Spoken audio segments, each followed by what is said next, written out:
سوال کرتے ہیں کہ اللہ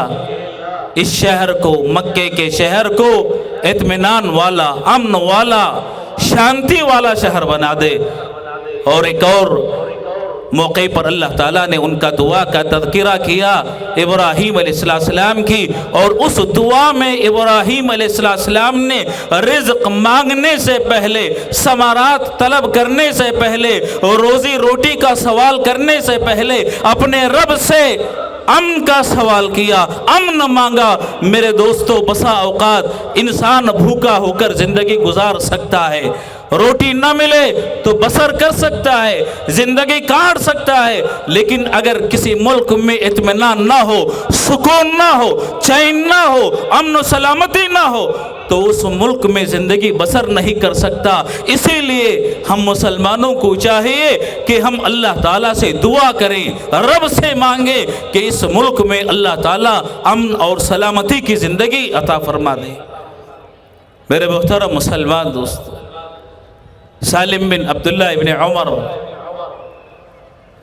رحمہ اللہ کبار تابعین میں ان کا شمار ہوتا، کعبۃ اللہ میں موجود تھے۔ خلیفہ ہشام بن عبد الملک کعبۃ اللہ میں داخل ہوتا ہے۔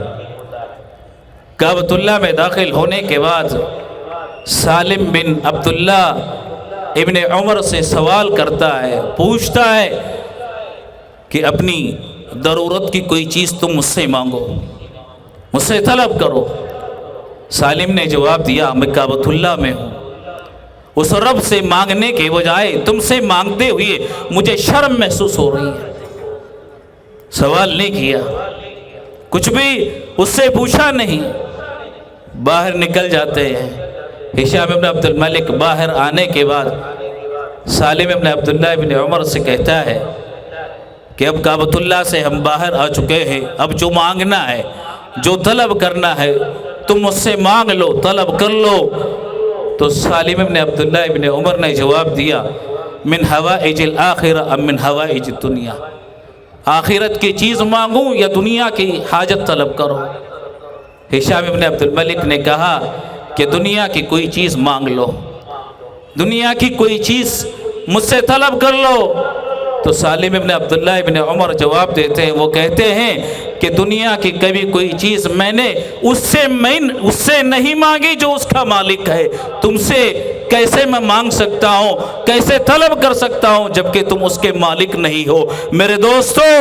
دنیا کے انسانوں سے امن کا مطالبہ کرنا، امن مانگنا جبکہ وہ اس کے مالک نہیں، یہ بیوقوفی کی بات ہے۔ اسی لیے انسان کو چاہیے، مسلمان کو چاہیے کہ سب سے پہلے اللہ کی طرف رجوع ہو، اللہ سے امن و سلامتی مانگے، اس سے طلب کرے جو امن کا مالک ہے، جس کے ہاتھ میں ساری کائنات کی چیزیں جس کی اجازت کے بغیر حرکت نہیں کر سکتی، اس اللہ تعالیٰ سے مسلمانوں کو مانگنا چاہیے، سوال کرنا چاہیے۔ امن و سلامتی کے لیے انسان اللہ تعالیٰ سے اپنا تعلق پیدا کرے، رب سے تعلق پیدا کیے بغیر مسلمان اس ملک میں امن اور سلامتی نہیں لا سکتے۔ ظاہری اسباب پر بہت زیادہ آج ہمارا اعتماد ہو گیا، بہت زیادہ ہم نے اعتماد کر لیا، ظاہری اسباب سے تجاوز کرتے ہوئے میرے محترم مسلمان دوستو، ظاہری اسباب تو اختیار کرتے ہیں لیکن ساتھ میں اللہ تعالیٰ سے اپنا تعلق پیدا کرے۔ الذین آمنوا ولم یلبسوا ایمانہم بظلم اولئک لہم الامن وہم مہتدون، کہ وہ لوگ جو ایمان لائے اور ظلم کا ارتکاب انہوں نے نہیں کیا، اللہ تعالیٰ فرماتے ہیں اولئک لہم الامن، ان کے لیے امن ہے، ان کے لیے سلامتی ہے، دنیا میں بھی اور آخرت میں بھی۔ اور امن و سلامتی انسان کو نصیب ہوتی ہے اللہ سے اپنا تعلق جوڑ کر، معبود سے حقیقی طور پر ملنے سے۔ میرے محترم مسلمان دوستو، مادیت کے اس زمانے میں انسان اپنے رب سے اپنا تعلق پیدا کر لے، اپنا تعلق جوڑ لے، امن و سلامتی اپنی زندگی میں نہ صرف پیدا کر سکتا ہے بلکہ سارے معاشرے کو امن فراہم کر سکتا ہے، امن عطا کر سکتا ہے، سارے معاشرے کو امن میں لا سکتا ہے۔ انسان اپنا تعلق اللہ کی ذات سے جوڑ لے۔ ابراہیم ابن ادم روکھی سوکھی روٹی کھاتے ہوئے ان کے شاگردوں نے جب دیکھا تو سوال کیا کہ آج بادشاہ نعمتوں میں پل رہے ہیں، ٹھاٹ باٹ کی شان و شوکت کی زندگی بسر کر رہے ہیں، اور آپ امام ہیں، اللہ والے ہیں، سوکھی روٹی پانی میں گیلی کر کے آپ اس سے اپنا گزارا کر رہے ہیں۔ ابراہیم ابن ادم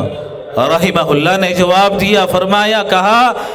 کہ جو اطمینان اللہ سے تعلق پیدا ہونے کے بعد اللہ تعالیٰ نے ہم کو عطا کیا ہے، ہم کو دیا ہے، جو چین جو سکون آج میں اپنے دل میں پاتا ہوں، اگر بادشاہوں کو معلوم ہو جائے، پتہ چل جائے، تو وہ اس سکون کو ہم سے چھیننے کے لیے، ہم سے اس سکون کو حاصل کرنے کے لیے تلواروں کے ذریعے وہ ہم سے جنگ کریں گے۔ اس سکون کو پانے کے لیے وہ ہم سے تلواروں کے ساتھ جنگ کر کے اس سکون کو پانے کی کوشش کریں گے۔ میرے محترم مسلمان دوستو، یاد رکھو، امن آتا ہے، سلامتی آتی ہے اللہ تعالیٰ سے تعلق پیدا کرنے کے بعد۔ انسان کا دل جب اللہ تعالیٰ سے جڑ جاتا ہے اتنا مطمئن ہو جاتا ہے، اتنا مطمئن ہو جاتا ہے کہ ظاہری جو مؤثرات ہیں اس پر اثر انداز نہیں ہوتے۔ اسی لیے ایک مسلمان زندگی بسر کرتا ہے، زندگی گزارتا ہے، تو مسلمان کو چاہیے کہ اگر وہ امن اور سلامتی چاہتا ہے تو اللہ تعالیٰ سے اپنا تعلق پیدا کرے۔ رب سے اپنا تعلق پیدا کیے بغیر امن اور سلامتی کی زندگی گزاری نہیں جا سکتی۔ میرے محترم مسلمان دوستو، امن اور سلامتی معاشرے میں لانے کے لیے سب سے جو بڑی چیز ہے، سب سے جو اہم چیز ہے، امن کو لانے کے لیے، ملک میں سلامتی پیدا کرنے کے لیے، کہ ملک کے ایسے حکمراں منتخب کیے جائیں جو امین ہوں، عادل ہوں، انصاف پسند ہوں، سارے شہریوں کو برابر کے حقوق دینے والے ہوں۔ ایسے حکمرانوں کا انتخاب ملک میں امن اور سلامتی پیدا کرنے کے لیے ضروری ہے۔ اس کے بغیر امن اور سلامتی نہیں آ سکتی، سلامتی نہیں پیدا ہو سکتی۔ میرے محترم مسلمان دوستو، ملک میں امن پیدا کرنے کے لیے جن حکمرانوں کو ہم منتخب کرتے ہیں، جن حکمرانوں کا ہم انتخاب کرتے ہیں، وہ انصاف پسند ہوں، عادل ہوں، ظالم نہ ہوں، سارے شہریوں کو جو حقوق دستور میں بیان کیے گئے ہیں سارے شہریوں کو برابر عطا کرنے والے، سارے شہریوں کو برابر دینے والے، ایسے حکمرانوں کے ذریعے ملک میں امن اور امان پیدا ہو سکتا ہے، امن اور امان آ سکتا ہے۔ آپ جانتے ہیں کہ اسلام کے نبی صلی اللہ علیہ وسلم کے بعد جو خلفاء تھے اتنے عادل تھے، اتنے عادل تھے کہ وہ کہا کرتے، میں مدینے میں ہوں، یہاں سے ہزاروں کلومیٹر دوری پر اگر کوئی کتا بھی مر جاتا ہے بھوک سے، پیاس سے، تو اس کا بھی مجھے رب کے پاس حساب دینا پڑے گا، اور رب کے پاس اس کا بھی مجھے جواب دینا پڑے گا۔ عثمان ابن عفان رضی اللہ تعالیٰ عنہ نے امیر المومنین عمر فاروق رضی اللہ تعالیٰ عنہ کی زندگی میں ایک مرتبہ دیکھا، اپنے گھر کے بالائی منزل پر بیٹھے ہوئے تھے، دور سے کوئی انسان آتا ہوا دکھائی دے رہا ہے، دوپہر کا وقت تھا، تپتی دھوپ تھی، گرم ریت تھی، گھر سے باہر نکلنا مشکل تھا، لیکن اس کے باوجود کوئی انسان دور سے آتی ہوئی انہوں نے دیکھا۔ دور ہونے کی وجہ سے پہچان نہ پائے کہ یہ کون سی شخصیت ہے، کون آ رہا ہے۔ جب قریب آ گئے تو دیکھا کہ امیر المؤمنین عمر فاروق رضی اللہ تعالیٰ عنہ سوال کیا، پوچھا امیر المومنین دوپہر کے وقت اس کڑی دھوپ میں جب انسان اپنے گھر سے باہر قدم نکالنے کی جرأت نہیں کرتا، آپ کیا چیز تلاش کرتے ہوئے، کس چیز کے لیے آپ اپنے گھر سے نکلے ہوئے ہیں؟ امیر المومنین عمر فاروق رضی اللہ تعالیٰ عنہ نے جواب دیا، کہا کہ بیت المال کا ایک اونٹ کھو گیا ہے، بیت المال کا ایک اونٹ گم ہو گیا ہے، اس اونٹ کو تلاش کرنے کے لیے، اس کو حاصل کرنے کے لیے میں اپنے گھر سے نکل کھڑا ہوا۔ عثمان ابن عفان رضی اللہ تعالیٰ عنہ نے جواب دیا، کہا امیر المومنین اگر آپ اپنے کسی غلام کو حکم دیتے وہ اونٹ کو تلاش کر کے لے آتا،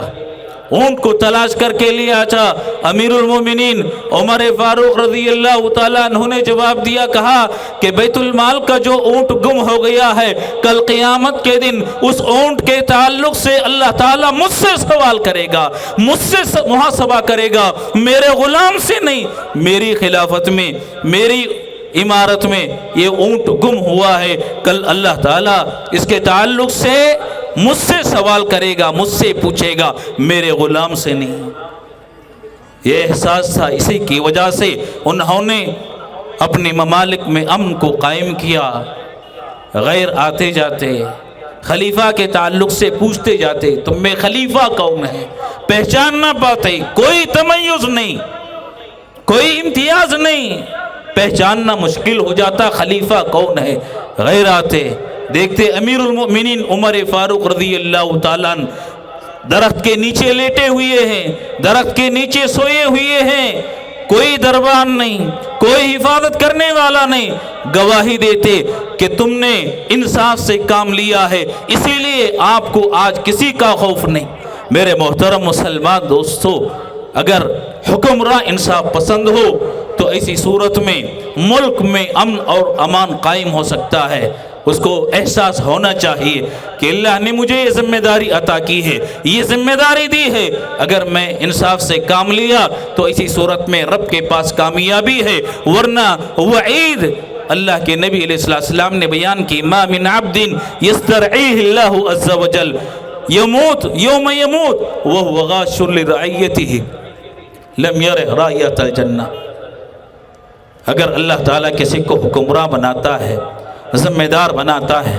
چاہے اعلیٰ پیمانے پہ چاہے نچلے پیمانے پہ، چاہے ملک کا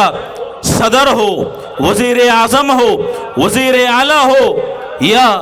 اس سے جو نچلے سطح کے حکمراں ہوتے ہیں، گلی محلے تک کوئی مسجد کا ذمہ دار ہے، مسجد کا